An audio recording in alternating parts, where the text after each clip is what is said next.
First one, and probably the most common one, is where your expenses are just too high relative to your income. It's that old adage that expenses are certain, but revenue is not certain. And often when businesses are doing business planning, they don't achieve their revenue plans, but they do put additional costs into their business, which means their costs are higher than their revenues if they don't achieve their revenue plans. And then that can lead to cash flow pressures.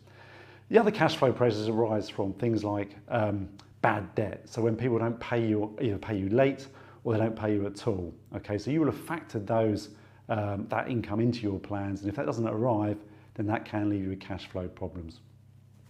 The other area is tax liabilities. Often tax liabilities arise after the period when the income comes into your business. A good example of that is VAT.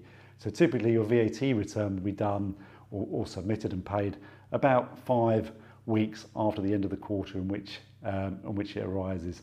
And therefore that often catches businesses out because effectively they've taken that money, they've spent their money, and then the VAT bill arrives and it can catch them out. Similar scenario for corporation tax. That has to be paid 9 months after the year end in which it arises. Again, that creates problems for people because they've got to plan for that money coming out of their business in 9 months' time.